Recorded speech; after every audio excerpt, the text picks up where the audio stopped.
말씀 보겠습니다. 빌립보서 2장 5절에서 11절 말씀까지 319쪽에 있습니다. 빌립보서 2장 5절에서 11절 말씀 우리 함께 믿음으로 합독하도록 하겠습니다. 너희 안에 이 마음을 품으라. 그리스도 예수의 마음이니 그는 근본 하나님의 본체시나 하나님과 동등됨을 취할 것으로 여기지 아니하시고 오히려 자기를 비워 종의 형체를 가지사 사람들과 같이 되셨고 사람의 모양으로 나타나사 자기를 낮추시고 죽기까지 복종하셨으니 그 십자가에 죽으심이라. 이러므로 하나님이 그를 지극히 높여 모든 이름 위에 뛰어난 이름을 주사 하늘에 있는 자들과 땅에 있는 자들과 땅 아래 있는 자들로 모든 무릎을 예수의 이름에 꿇게 하시고 모든 입으로 예수 그리스도를 주라 시인하여 하나님 아버지께 영광을 돌리게 하셨느니라. 아멘. 한 여인이 자기 집에 불이 났습니다. 그래서 우선 불이 나니까 자기가 그동안 애지중지하고 또 열심히 오랜 시간 동안 참 소중하게 모았던 그런 귀중품들을 하나하나 밖으로 끌어냈습니다. 자, 그래서 이제 어느 정도 내가 귀한 것들 다 끄집어냈다 생각했는데 이상하게 자기 아들이 안 보이는 거예요. 자기 사랑하는 아들이 없어요. 그래서 불이 나게 안방으로 달려가 봤더니 불이 활활 타오르면서 그 아들이 타고 있는 거예요. 그 여인은 자신의 양손을 비틀면서 자신의 어리석음을 한탄해 보았지만 더 이상 무슨 소용이 있겠습니까? 그는 자기가 꺼냈던 많은 그 물건과 많은 가구들을 보면서 그 가구들을 저주했습니다. 차라리 이것들을 꺼내지 않았고 내 아들을 꺼냈더라면 얼마나 좋았겠는가. 여러분, 우리는 하찮은 것들을 위해서 귀중한 것을 잃어버리고 있는 것은 아닌지 우리 자신들을 한번 돌이켜 봐야 돼요. 우리 교만, 또 우리의 욕심, 세속적인 어떤 것 때문에 참된 것을 잃어버리고 말 때가 참 많다는 것입니다. 미국의 그 유명한 교육가 카네기가 이런 말을 했어요. 내가 배운 교육 중에서 무엇보다도 가장 훌륭한 교훈을 한 가지 있다고 하면 그것은 생각하는 그 생각이 중요하다는 것이다. 내가 만일 그대가 무슨 생각을 하고 있다는 것을 안다면 또한 그대가 어떤 사람인가 하는 것을 내가 알 수 있을 것이다. 우리가 생각하는 바가 우리를 만들고 있는 것이다. 따라서 우리의 심적 태도는 우리 운명을 결정하는 중요한 요소다. 이런 말했어요. 파스칼도 그런 말 했잖아요. 인간의 존경받는 것은 그 생각 속에 있고 비열하게 되는 것도 그 생각 속에 있다. 위대한 것과 유치한 것이 더불어 사람의 생각 속에서 나온다. 비슷한 말이죠. 그렇습니다. 그래서 우리 생각이 참 중요하죠. 그 생각이 행동으로 나타날 수밖에 없고요. 그 생각이 말로 나타날 수밖에 없는 것이고 그 행동과 말을 반복하게 되면 그것이 바로 우리의 습관이 되는 것이고 그 습관이 우리의 성격이 되고 우리의 운명을 결정하는 것이죠. 그래서 사실 따지고 보면은 우리의 그 생각에서 우리 운명이 나온다. 그렇게 말할 수 있습니다. 그래서 오늘 말씀 보면은 사도 바울은 우리에게 권면해요. 5절 말씀 보니까 너희 안에 이 마음을 품어라. 어떤 마음이요? 그리스도 예수의 마음이니. 여기서 그 마음이란 말은 다른 곳에서는 생각이라고도 번역이 되고 있습니다. 그래서 예수님의 마음을 품으라. 그 말은 곧 예수님의 생각을 품으라. 예수님 뭘 생각했고 무슨 마음을 가졌고 이것을 우리 마음에 이 심령, 우리의 인격의 차소인 그 마음 속에 그걸 담으라는 겁니다. 생각이 건강하면 인격이 건강할 수밖에 없고, 생각이 병이 들면 병든 인격이 될 수밖에 없어요. 생각이 주고자 하면 부유한 자가 되는 것이고, 생각이 인색하면 돈 많아도 가난한 자입니다. 생각이 깨끗하면 그것이 신사고, 생각이 주답하면 그 사람의 생활 자체가 부패한 거지요. 생각이 예수라면 그 사람이 그리스도인이고, 그 생각이 부정적이면 한숨이 따를 수밖에 없어요. 그래서 우리는 우리 자신에 대해서 늘 참 예수님의 그 마음을 품고, 그 예수님의 받았던 그 복을 내가 받기를 원한다 하는 그런 마음의 소원이 있어야 돼요. 왜냐하면 고상한 소원을 가지고 있으면 그 사람 고상한 사람 되는 거예요. 그 사람이 저속한 생각을 가지고 있다면 그 사람 역시도 저속한 인간이 되는 거 아니겠습니까? 우리가 그리스도인이 된다고 하는 것은 뭘 의미해요? 그리스도의 복을 받는 것이 그리스도인이에요. 내가 그리스도인이다. 그리스도인다운 복을 받아야지요. 그 그리스도인다운 복이 뭐냐? 그것이 그리스도의 복이란 말이에요.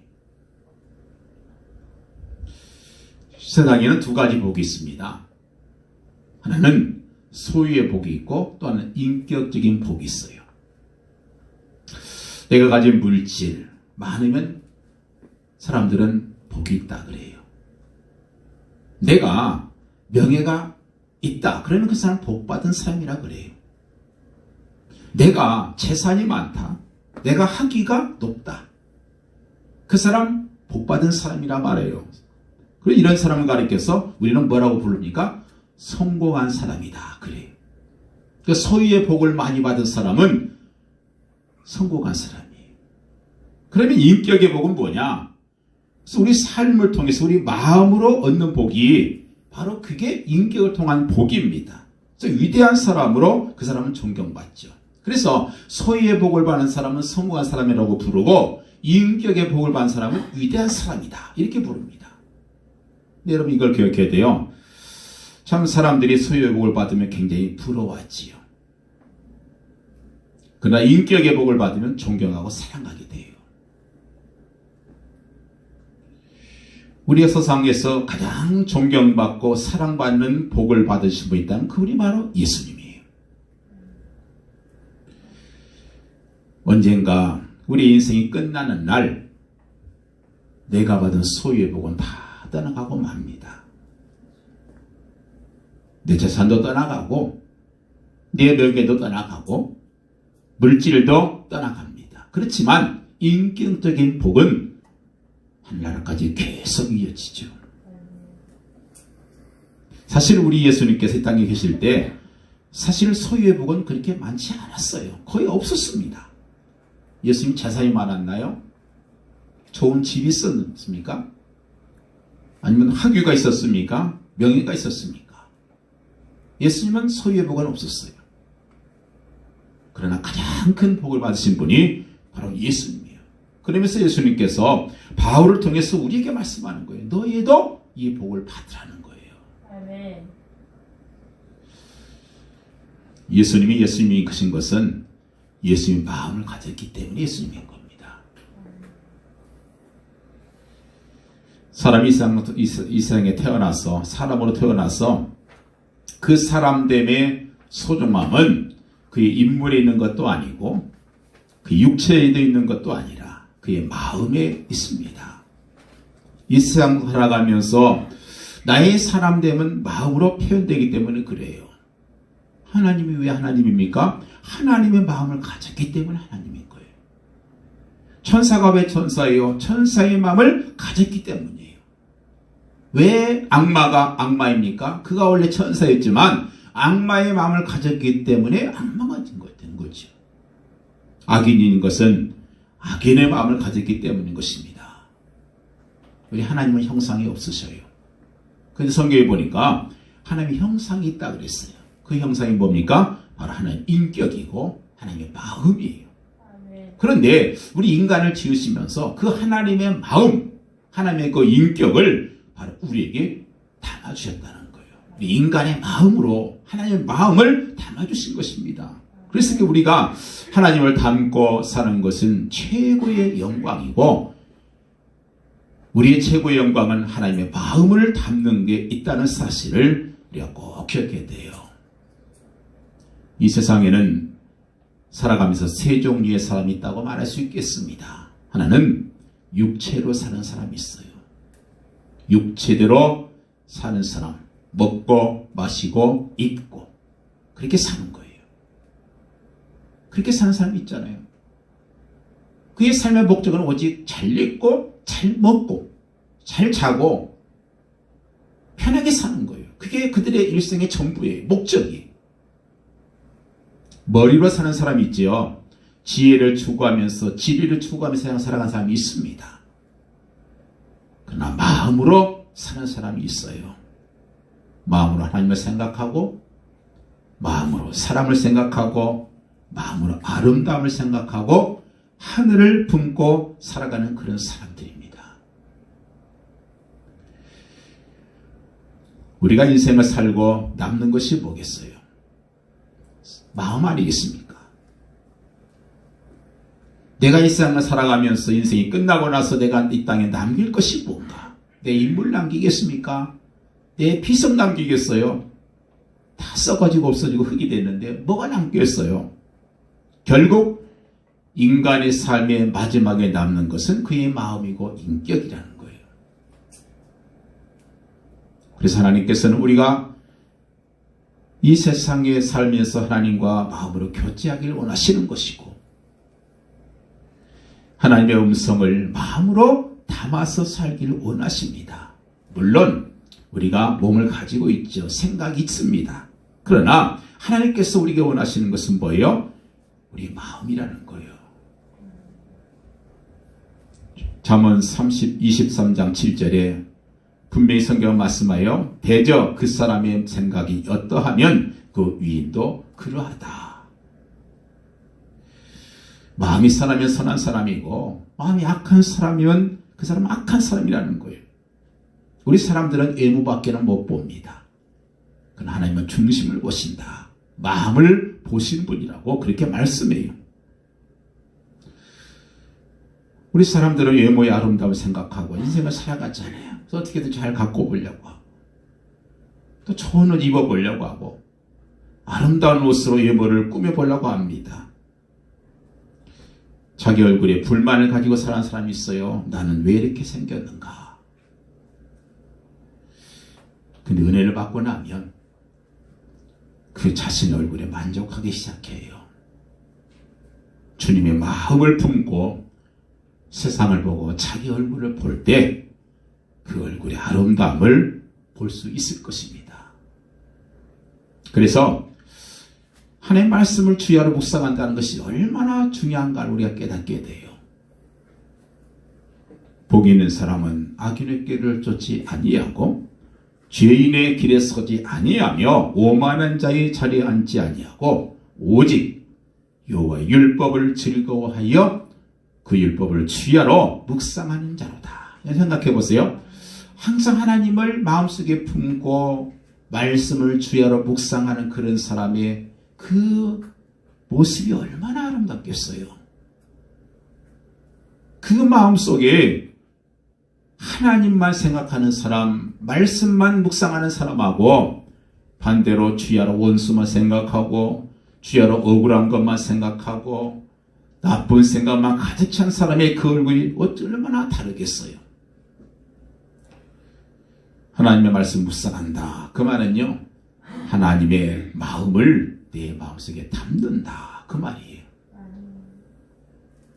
그래서 우리는 인생을 살아가면서 주님의 마음을 품는 것이 최고의 축복이다. 그래서 복 있는 사람이 누구냐? 하나님의 마음을 품는 사람이다.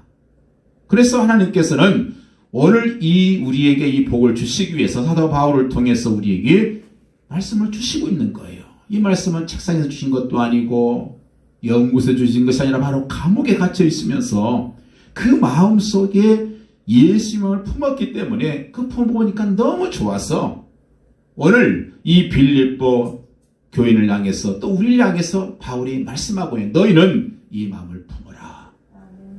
예수님의 마음이다. 그 마음을 품는 사람이 최고의 복이다. 그렇게 말씀해요. 혹시 가난하다고 불평이 있습니까? 혹시 남처럼 또 분이 쥐에 올라가지 못했다고 탄식하는 사람이 있습니까? 남들처럼 좋은 집에 살지 못한다고 탄식하십니까? 그거 끝내시고 주님의 마음을 품으십시오. 그러면 찬송가 있는 것처럼 초막이나 궁궐이나 내규 예수 모신 곳이 그 어디나 하늘나라다. 이 고백이 나올 수밖에 없어요. 예수님의 생애는 한마디로 말하면 하나님의 그 마음을 담은 일생 아니겠습니까? 예수님이 성육신했다. 성육했단 말이 무슨 말이에요? 하나님의 마음을 담아서 이 세상에 사람으로 오셨다 그 말 아니에요. 성경이 뭡니까? 하나님의 마음을 담아놓은 책이에요. 성경에서 하나님의 마음을 보지 못한다고 하면 그 사람은 글자를 보는 것밖에는 더 이상 아무 의미가 없어요. 제가 존경했던 그 교수님이 성종 교수님이 그런 간증을 해요. 항상 성경을 조그마한 걸 폭개 성경 가지고 다니면서 이것이 예수님께서 하나님께서 내게 보내주신 연애 편지다. 그러면서 그걸 자랑하시는 걸 보면서 참 거기서 감동이 되더라고요. 우리가 예수 믿는다는 것은 주님의 그 마음이 내 속에 있다는 것입니다. 이것이 은혜예요. 그래서 오늘 말씀 보니까 너희 안에 이 마음을 품어라. 곧 그리스도 예수의 마음이니 이걸 권면하고 있는 것입니다. 자, 그렇다면 우리가 가져야 할 예수님의 마음은 어떤 마음일까? 오늘 말씀 속에 보면 구체적으로 말씀하고 있는데 그 첫 번째 마음 뭐예요? 겸손한 마음이 있잖아요. 그는 하나님의 본체 신앙. 그는 근본 하나님의 본체 신앙, 하나님과 동등됨을 취할 것을 여기지 아니하시고 오히려 자기를 비워 종의 형체를 가지사 사람들과 같이 되셨고 그렇게 말씀해요. 자기를 낮추시고 이게 뭐예요? 겸손이죠. 종의 형체를 가져 이것은 섬김이죠. 종은 섬김 아니에요. 그리고 십자가에 죽기까지 이것은 예수님의 희생을 얘기합니다. 그래서 예수님의 생애는 한마디로 겸손 그리고 섬김 그리고 희생입니다. 예수님 생애 보면 그렇잖아요. 나실 때부터 겸손했잖아요. 말 구유에 태어났다. 그리고 겸손으로 섬기면서 그렇게 사시다가 마지막에 죽을 때는 십자가에 달려서 만인류의 구원을 위해서 희생된 제물이 되고 마셨습니다. 그래서 예수님의 마음 뭐예요? 겸손의 마음이죠. 나는 마음이 온유하고 겸손하니 내 멍에를 메고 내게 배우라. 그러면 너에게 쉼이 있을 것이다.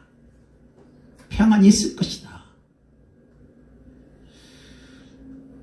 우리 예수님의 마음을 이 겸손한 마음을 대면서 품는다면 이 세상 살아가는데 큰 은혜가 될 거예요. 결국 기뻐야 물이 고이잖아요. 빈 그릇이 돼야 물이 담기는 거 아니겠어요? 이 겸손이 뭐예요? 이 겸손할 때 하늘의 보화가 쌓인다는 거예요. 그 예수님의 마음을 가진 사람 중에 훌륭한 성인들이 참 많은데 그 예수님의 마음을 담기를 일생 동안 가장 소원했던 사람 중에 한 사람이 누구냐면 성 프란치스코입니다. 이분이 어느 날 제자들과 함께 길을 걷고 있는데 그 제자 중에 한 사람이 또 영안이 확 열리면서 하늘의 보좌가 보이는 거예요. 근데 하늘의 보좌가 쫙 있는데 거기 보니까 한 자리가 비어 있어요. 그래서 천사한테 묻습니다. 저 빈자리는 무슨 누구의 자리입니까? 그랬더니 그 천사가 하는 말이 내 사랑하는 프란치스코가 장차 앉을 자리란다. 그 자리는 교만한 천사가 쫓김 받은 자리니 겸손한 프란치스코가 얻을 자리로 예비해놨다. 이제 그 음성을 들어요. 그래서 그 음성을 듣고 이제 프란치스코에게 묻습니다. 선생님은 자신을 어떻게 생각하십니까? 그랬더니 그 프란치스코가 하는 말이 나는 세상에서 제일 악한 사람인 줄 생각한다. 이렇게 생각하는 거예요. 이렇게 말하는 거예요. 그러니까 제자가 그건 온당치 않습니다. 어떻게 선생님 같은 분이 그런 말씀을 하십니까? 그러니까 프랜시스가 한 유명한 말이 있잖아요. 만약에 우리 주님께서 내게 주신 은혜를 이 세상 가장 악한 사람에게 주었다고 하면 나보다 훨씬 더 선한 사람이 됐을 것이다. 나는 은혜를 많이 받고서도 보담하지 못한 죄인이다. 이 고백을 했어요. 겸손의 모습이죠. 예수님의 마음입니다. 예수님의 그 마음 중에 하나는 뭐냐면 섬김의 마음이죠. 종의 형체를 가졌다. 섬김의 형체를 가졌다는 거지요. 원래 그분은 뭐예요? 하나님의 본체다 그랬잖아요. 근본 하나님의 본체다. 이 본체란 말은 헬라어로 몰페인데요. 이 몰페라는 것은요. 그의 성품이나 그의 본질이나 모든 점에 있어서 하나님과 전혀 다를 것이 없다는 거예요. 똑같다는 거예요. 이처럼 하나님과 동등하시면서 낮아지셨어요. 종의 자리까지. 이 종이라는 것은 본래 섬기는 위치잖아요. 철저하게 섬깁니다. 주인의 말씀에 절대 거절하지 못해요. 그게 종이에요. 지금은 사실은 종은 없어요. 현대에 무슨 종이 있겠습니까? 근데 노예는 많아요. 물질의 노예, 권세의 노예, 사람의 노예가 돼서 출세와 정욕의 노예가 된 사람, 돈의 노예가 된 사람 얼마나 많은지 몰라요. 이런 노예들은 결코 복이 없어요.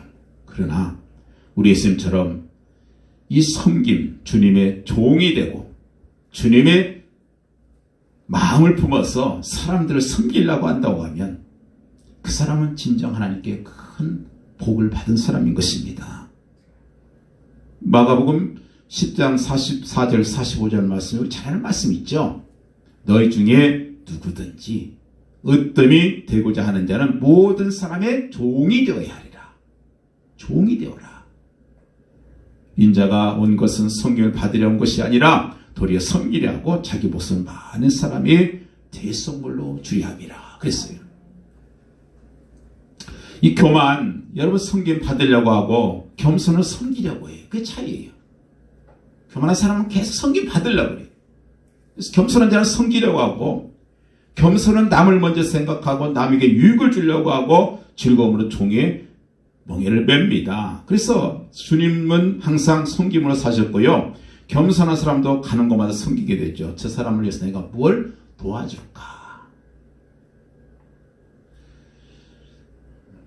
요즘에 저도 우연히 보다가 싱어게인이라는 그 프로를 보는데, 거의 그 막내 아들이 이승윤인가 그렇잖아요. 1등 했잖아요. 그분이 이재철 목사님의 아들인데, 그 아들이 초등학교 1학년 때 학교를 들어가서 학교를 갔다 오더니 막 펑펑 울더래요. 그래서 왜 우느냐 그랬더니 이 반장을 뽑는데 반장 선거 나가서 떨어졌다는 거예요. 그래서 그날 밤 그 학교에서 반장을 하고 있는 형들한테 교육을 받았대요. 야, 반장 출마한다고 다 되는 거 아니야. 반장이 되려면 평소에 행동거지 잘해야 돼. 이제부터 친구들에게 열심히 봉사하고 좋은 일도 많이 하고 좀 도와주는 그 일을 해봐. 그랬대요. 근데 2학년이 돼가지고 와신 상담 끝에 드디어 부반장에 당선이 됐다 합니다. 이 부반장이 돼가지고 아주 으쓱해가지고 며칠 동안 막 신나게 막 으쓱대고 돌아다니더니 금세 시들시들 하더래요. 왜냐? 나는 꼭 반장을 되겠다. 이 부반장은 아무것도 아니잖아요. 하는 게 없어요, 부반장은. 그러니까 아무것도 아니 시들시들하고 내가 3학년 때는 내가 꼭 반장 될 것이다. 아주 다짐을 하더래요. 드디어 3학년이 돼가지고 반장이 딱 돼가지고 왔더래요. 그래서 야, 몇 명이 출마했냐 그랬더니 자그마치 16명이 출마했대요. 야, 그래? 그 16명이 출마했는데 어떻게 네가 반장됐어? 너 뭐라고 공약했고 뭐라고 연설했니? 그랬더니 그 아들이 그러더라는 거예요. 여러분이 저를 반장으로 뽑아주시면 저는 여러분을 위한 걸레가 되겠습니다. 그랬대요. 그랬더니 몰표가 왔다는 거예요. 걸레. 여기에 놀라운 신비가 있잖아요. 친구들에게 걸레 역할하겠다. 여러분, 걸레는 뭐예요? 더러운 것을 씻어주는 거잖아요. 남의 더러운 허물을 씻어주고 닦아주고 세상의 모든 더러운 것을 닦아주는 그것이 걸레의 사명 아니겠어요? 그런데 우리 예수님께서 저 하늘로부터 내려오셔서 이 세상에서 하신 일이 바로 그 걸레 역할 아니에요. 세상의 모든 더러운 인간의 마음을 닦아주시고 눈물을 씻어주시고 모든 세상을 깨끗하게 하신 일이 주님께서 하신 일 아니겠어요? 여러분, 성경을 보게 되면 2000여 년의 교회사 가운데 존경받는 사람이 다 누구예요? 다 보면 그래요. 많이 가진 성공한 자가 아니라 위대한 사람들, 자기를 많이 버린 사람들이 존경받아요. 성공한 자가 아니라 위대한 자가 돼야 돼요. 그게 뭐예요? 그 길이 바로 겸손, 섬김, 자기를 버리는 거지요. 예수님 십자가에 죽기까지 복종했다. 그 말은 뭐예요? 자기 희생의 마음이 있죠. 예수님의 복을 받기를 원한다면 예수님과 함께 죽고 예수님과 함께 살아가는 그런 복을 받아야 돼요. 하늘의 비랄이 땅에 떨어져 죽지 아니하면 하늘 그대로 있고 죽으면 많은 열매를 맺는다. 그랬어요. 여러분, 씨앗이 싹을 내기 위해서는 뭐예요? 껍질을 벗어야지요. 꽃이 열매를 맺기 위해서는 자기 꽃잎을 다 떨궈야 돼요. 열매는 씨앗이 되기 위해서 스스로 썩어야 됩니다. 새로운 삶의 사기를 피우고 희생하는 것이 열매 역할 아니겠어요? 한국교회 100년 역사 가운데서 자랑스러운 여종이 한 분 있어요. 그분이 백선행 집사인데요. 그분은 16세에 자식 하나도 없이 홀로 된 과부가 됩니다. 혼자서 열심히 안 먹고 안 쓰고 바삭바른 일 해가지고 번 돈 가지고 재봉틀을 사가지고 방직을 해요. 그래가지고 번 돈이 200냥이었어요. 그 200냥을 가지고 이런 생각을 합니다. 내 시아버지, 내 남편 좋은 양지 바른 곳에 무덤을 써서 잘 모실 수 있는 선산 하나 사야 되겠다. 그래서 먼 친척을 통해서 산을 하나 샀습니다. 대동강변에 이제 산이 하나 있는데 그 산 문서를 쥐고서 아주 눈물을 흘려요. 그러고 나서 남편 무덤을 이장하려고 가보니까 이건 나무 한 그릇도 없는 아주 정말 산이라고 알 수 없는 그런 바위산이었던 거예요. 너무 실망이 되지만 그래도 하나님 뜻이 있겠지. 하나님 감사합니다. 다른 사람이 이 산을 샀더라면 그가 망할 텐데 그 손을 나에게 돌리시니 감사합니다 하고 기도했다는 거예요. 이처럼 예수님의 마음으로 모든 일을 받아들이는 거예요. 다른 사람이 손해보느니 내가 보겠다. 바로 희생이죠. 자, 이 일로 그 백집사는 망했다는 소문이 났죠. 근데 얼마 후에 일본 사람들이 대동강에 다리를 놓으려고 계획을 하고 시멘트 공장을 세우려고 이제 지질 조사를 또 해봤더니 석회암 지질 조사를 하고 있는 중에 바로 대동강에 있는 옆에 있는 석회암산을 발견하게 된 거예요. 그래서 그 주인을 찾으니까 그분이 바로 백선행 집사 땅인 거예요. 그래서 기업주인 오너타는 소개인을 넣어서 300냥에 그 산을 팔라고 소개인을 집어넣습니다. 그랬더니 백선인 집사가 나는 안 팝니다. 거절했어요. 더 받으려고 하는 것보다. 그래서 1000냥을 주겠다고 올렸어요. 그래도 거부를 해요. 5000냥 주겠다 그랬더니 또 거부를 해요. 그러면서 이 산은 절대로 팔 수 없으니까 절대 오지 마라. 딱 끊어버린 거예요. 그래서 이 백집사가 석회암이라는 것을 알고 배짱 부리는 줄 알고 상값의 100배인 20,000냥을 주겠다 그랬어요. 그래도 안 판다 그랬어요. 그래서 어떻게 방법이 없을까 생각하다가 그 백집사가 출석하는 교회 목사님이 말하면 잘 듣는다는 말을 듣고 그 목사님을 설득을 해서 이제 보냈습니다. 목사님 백집사를 이제 신방에서 가서 이제 물어봤어요. 왜 산 안 팝니까? 그랬더니 그분 하신 말씀이 이런 말이에요. 목사님, 제가 아무것도 모르고 200냥의 산 이 산을 가지고 사람들이 나더러 망했다고 하는데 이 산을 20,000냥에 누구한테 판다고 하면 그 판 사람은 망한 거 아닙니까? 그 사람이 망하는 것을 내가 어떻게 봅니까? 나는 믿는 데 양심으로 나 혼자 망하고 말지 다른 사람을 망하게 할 수 없습니다. 이게 그의 고백인 거예요. 그래서 목사님이 설득을 했죠. 사실은 그 산이 석회암 산이다. 그래서 여기다 석회암 시멘트 공장을 세워서 다리를 질라고 그러니까 좀 팔으라고 설득해가지고 그래서 200냥, 20,000냥에 팔았다는 거예요. 그 돈 가지고 교회도 짓고 또 그 돈 갖고 학교도 세우고 기독교 회관 건물을 짓고 평양신학교 재단 설립의 예산을 바친 바로 그 사람이 된 겁니다. 그래서 이 세상을 떠날 때 그분이 사회장을 치르는데요. 기독교 역사상 집사가 사회장으로 치러진 데는 없다는 거예요. 그리고 그분을 이름을 선행을 하고 최선행 집사가 됐다는 거예요. 여러분 참 희생한다고 하는 거. 그래서 오늘 말씀 보니까 이 마음 품어라. 곧 예수의 마음이니 곧 겸손, 섬김, 순종, 희생. 이 마음, 내가 죽으면 예수님의 마음이 내 마음이 돼요. 내 마음이 살아있으면 절대 예수님의 마음이 들어올 수 없어요. 이 세상에서 살아가면서 가장 큰 복은 뭐겠어요? 예수님의 인격이 내 인격이 되는 거 아니겠어요? 이거보다 큰 복 어디 있겠어요? 예수님의 인격, 그걸 담는 것이 가장 큰 복 아니겠어요? 사람이 나를 섬기려면 나를 따르라. 나 있는 곳에 나를 섬기는 자도 거기 있으리니 사람이 나를 섬기면 내 아버지께서 저를 귀히 여기시리라. 요한복음 12장 26절 말씀이에요.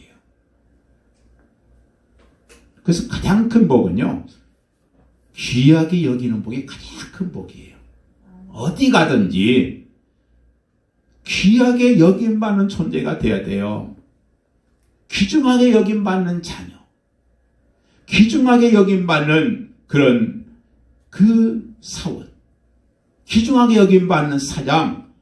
여러분, 이 사람이 가장 큰 복 아니겠어요? 그래서 오늘 말씀 9절에서 11절에 말씀하고 있잖아요. 이러므로 하나님이 그를 지극히 높여 모든 사람 모든 이름에 뛰어난 이름을 주사. 바로 귀하게 여김받는 바로 그런 복을 예수님 받았잖아요. 언제요? 자기를 비우고 희생하고 섬기고 그리고 자기를 낮췄을 때, 겸손해졌을 때 바로 이런 복이 오더라는 거예요. 그래서 그 마음을 가지라는 거예요. 그 마음을 가져야 그런 복이 있다는 거 아니겠어요? 우리가 이 땅에서 자기를 비운 만큼 주님의 마음이 담겨지게 됩니다. 그리고 주님의 인격으로 충만해지는 거예요. 자기 욕심, 자기 감정, 자기 생각, 자기 이기식 다 비워야, 그래야 여러분 우리 예수님의 마음이 되는 겁니다. 그래서 예수님의 마음을 품게 되면 몇 가지 열매가 맺어지게 되는데요. 우선 오늘 말씀처럼 그 사람은 위대한 사람이 되는 거예요. 위대한 생이 되는 거죠. 여러분, 위대한 사람은 공부로 하는 되는 게 아니잖아요. 공부 잘하는 사람 중에서 천한 사람 참 많습니다. 지위가 높다고 해서 위대한 사람 되는 거 아니잖아요. 지위는 높은데 완전 동물처럼 사는 사람이 얼마나 많아요. 외모는 멀쩡한데 속에는 악마 같은 마음이 있어요. 옷은 근사하게 입었는데 그 속은 짐승처럼 악성에 우글거리는 그런 사람이 얼마나 많냔 말이에요.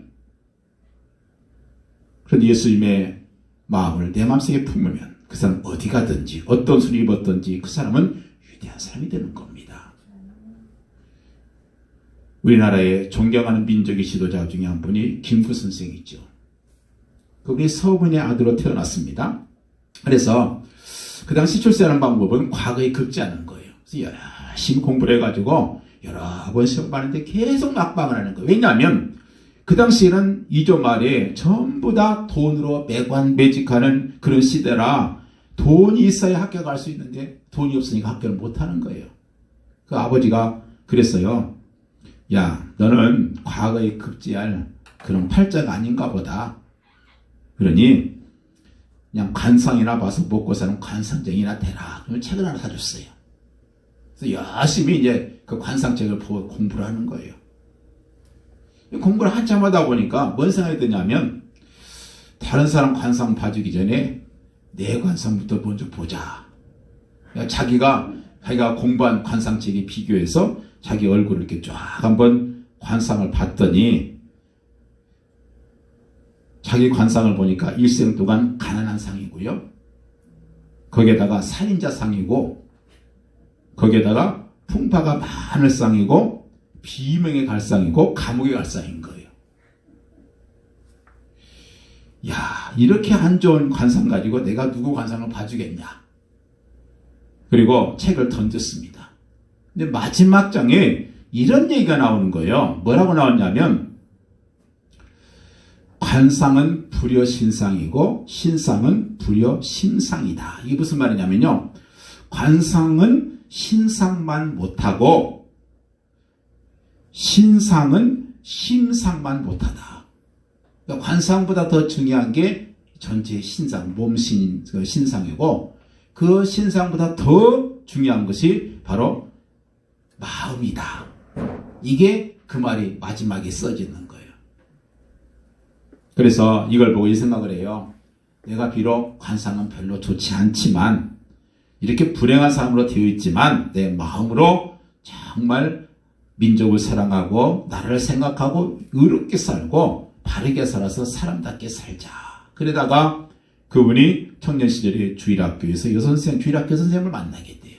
그리고 그가 결혼해서 예수의 마음을 품게 되니까 하늘이 그에게 들어오기 시작하고 그래서 주님의 마음을 품고 민족을 사랑하고 주님을 사랑하고 나라를 사랑하는 역사적 위대한 지도자가 됐다 하는 그런 기록이 있어요.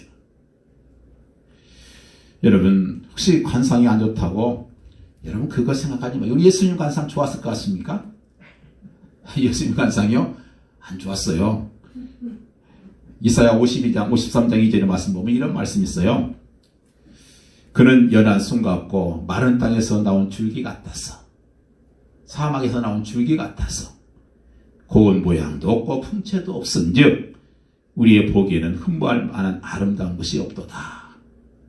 예수님 모습이 그림 보니까 너무 멋있는 모델을 써가지고 이렇게 그림을 그려놓으니까 예수님이 참 멋있게 생겼잖아요. 그건 화가가 이렇게 쓴 거예요. 진짜 멋있는 사람을 화가로 쓴 거예요. 예수님은 사실은 그런 서양인도 아니고요. 동양인이잖아요.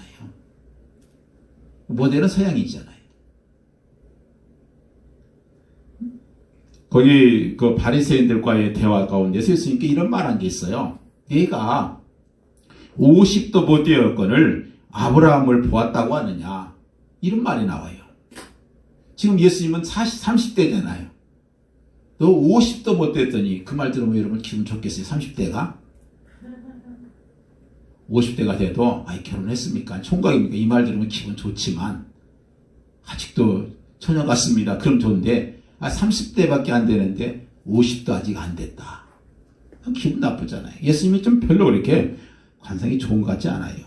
그렇다면 예수님께서 왜 못생겼을까? 이유는 하나예요. 못생긴 얼굴로 하나님의 마음을 품고 이 세상을 살아가는 모습을 우리에게 보여줌으로 우리에게 위로를 주시기 위한 거예요. 위대한 사람이 되는 것은 그 마음이지 우리가 언제 우리가 감동받습니까? 아름다운 인물 보고 감동받아요? 아니면 많이 배운 지성을 보고 감동받습니까? 그렇지 않잖아요. 예수님의 마음은 한마디로 말해서 나를 낮추고서 다른 사람을 높이는 사람이에요. 이게 예수님의 마음입니다. 하나님을 높이기 위해서 자기를 낮추고 다른 사람을 높이기 위해서 자기를 낮추는 거. 예수님이 왜 낮아졌어요? 우리를 사랑하기 위해서, 우리를 섬기기 위해 낮아진 거 아니에요. 여러분을 만난 사람마다 그 사람이 높아진다고 하면 여러분 주변으로 많은 사람이 모이겠지요. 나만 만나면 그 사람이 높아지니까 그 사람이 뭐예요? 그럴 거예요. 야, 자네 만나면 정말 살맛이 난다. 왜냐? 자네만 만나면 내가 높아지기 때문이다. 제가 무슨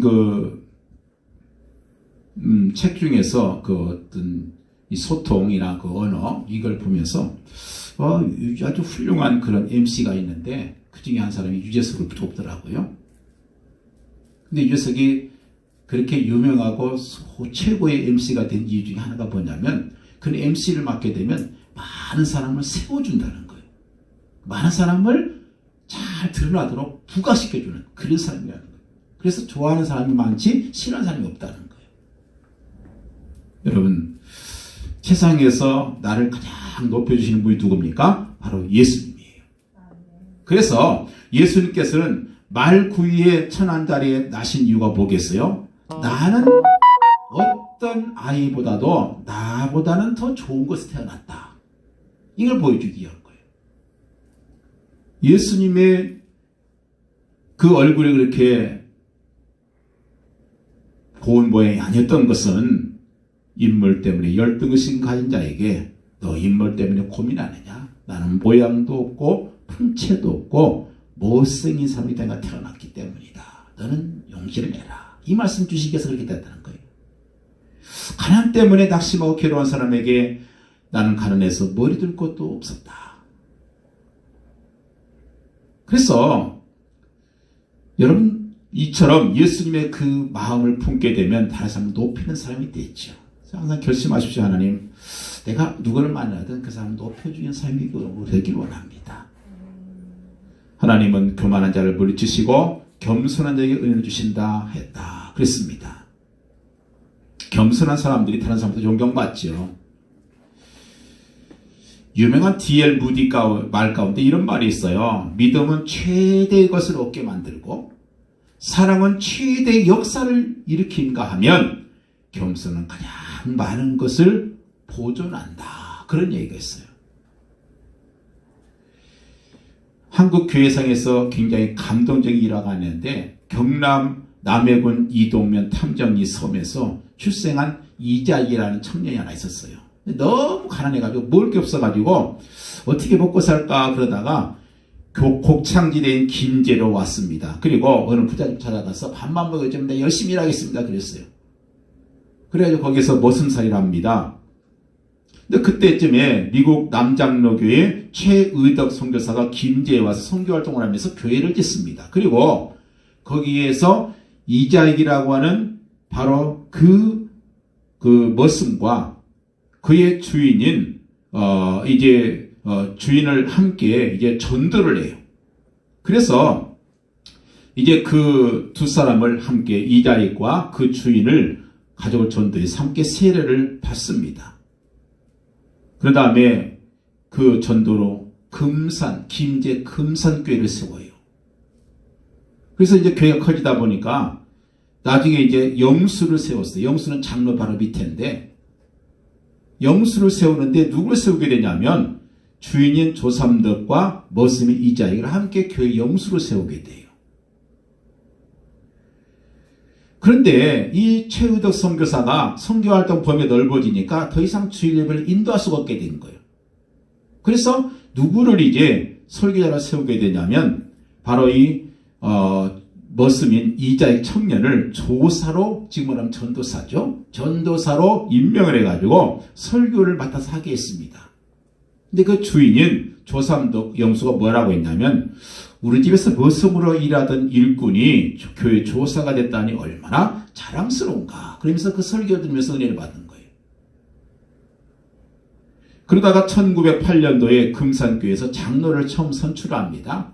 근데 장로 후보 가운데 누가 나타났냐면 바로 조삼덕과 이자익이 나란히 장로 후보로 나왔어요.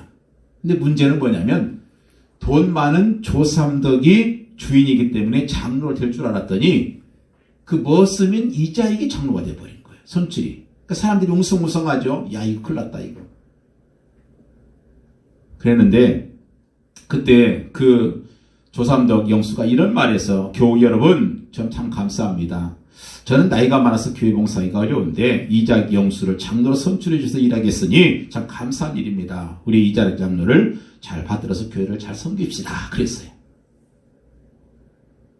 나중에 이자익이란 청년이 이제 선교사 추천으로 평양에서 신학을 공부하고 목사가 돼가지고 장로, 한국 장로교의 총회장을 3번씩 합니다. 그리고 그를 열심히 섬겼던 이 조삼덕 장로 집안은 정말 자손 대대로 하나님의 큰 복을 받는 그런 가정이 됐어요. 예수님의 마음, 그 마음 품는 자에게 하나님께서 반드시 복을 주신다 하는 것을 보여주고 있다는 사실입니다. 이런 시가 있어요. 내가 주님을 사랑하는 것은 까닭이 없는 것이 아닙니다. 다른 사람들은 나의 홍알만을 사랑하지만 주님은 나의 백발도 사랑하기 때문입니다. 내가 주님을 사랑하는 것은 내 성공만 사랑하는 것이 아니라 내 실패도 사랑하기 때문입니다. 내가 주님을 사랑하는 것은 주님이 나의 미소만 사랑하는 것이 아니라 나의 눈물도 사랑하기 때문입니다. 내가 주님을 사랑하는 것은 다른 사람들은 나의 건강만 사랑하지만 주님은 나의 죽음도 받으시고 사랑하기 때문입니다. 한 가지 얘기만 마치고 이 말씀 마치겠습니다. 한 여집사가 시어머니가 오랫동안 병상에 누워서 그 병수발을 하려니까 너무너무 힘든 거예요. 그래서 속으로 이런 생각을 합니다. 우리 시어머니는 언제 돌아가시나? 그래서 약을 드리면서 이것이 사약이지. 그럼 드렸다는 거예요. 그러다가 어느 날 교회 가서 설교를 듣는데 목사님이 오늘 말씀을 전하는 거예요. 너희 안에 이 마음을 품으라. 곧 예수 그리스도 예수의 마음이니. 그래서 이 말을 듣는 동안 그 마음속에 무슨 생각이 드냐면 내가 악마의 마음을 품고 살았구나. 악마의 마음을 품고 사는 것은 사람이 아니다. 주님 마음을 품어야지. 회개를 하고 이제 집으로 가서 약을 들고 시어머니에게 들어갑니다. 그러더니 며느리 얼굴을 보니까 시어머니가 이런 갑자기 정신이 맑아졌는지 이런 얘기를 하는 거예요. 얘야, 네 얼굴이 옛날 얼굴이 아니구나. 어쩌면 그렇게 아름답냐. 가까이 와봐라. 내 눈동자가 옛날 눈동자가 아니구나. 그 말씀을 하시고 나서 세상을 떠나게 됐어요. 그러니까 그 여집사님이 이런 고백을 하는 거예요. 오랫동안 그 시어머니가 마지막 남긴 말이 이거예요. 오랫동안 네가 나 때문에 참 고생이 많았다. 미안하다. 잘 살아라. 그러고 세상을 떠났어요. 그 며느리가 나중에 하는 말이 이거예요. 목사님, 제가 그날 와서 그 말씀 듣지 않았더라면 나는 평생 양심의 가책을 느끼면서 슬퍼 탄식하는 괴로운 인생이 됐을 것인데 마지막 순간이라도 주님의 마음을 품었기 때문에 내 인생이 아름다워질 수 있습니다. 하나님의 은혜입니다. 이 고백을 했던 거예요. 짧은 인생 살아가면서 우리 주님의 마음을 품기 바랍니다. 이 마음을 품고 우리 가족을 보고 세상을 보고 내 고객을 보고 내 부모를 보고 내 직장 동료를 보고 그 순간 온전히 세상이 달라지는 은혜 가운데 살아가는 축복이 될 것입니다. 그리스도의 최대의 목적은 뭐예요? 하나님의 영광이잖아요. 하나님의 영광 언제 드러납니까? 자신을 낮출 때. 예수님이 자기를 낮춘 것처럼, 십자가에 죽으신 것처럼 예수님과 함께 십자가에 못 박혀질 때 예수님의 겸손이 내 겸손이 되는 것이고, 예수님의 영광이 내 영광이 되는 것입니다. 그래서 자기를 낮추는 그 순간 하나님의 영광이 우리 모든 심령 속에 넘치는 그런 은혜가 있기를 예수님 이름으로 간절히 축원드립니다. 기도합니다. 할렐루야. 아버지 감사합니다. 주님의 마음 품기를 원합니다. 우리가 생을 어떻게 얼마나 살았건 앞으로 얼마나 남았건 예수님의 그 마음 우리 마음속에 품고 그렇게 살길 원합니다. 축복하여 주옵소서. 예수 그리스도의 이름으로 기도합니다. 아멘.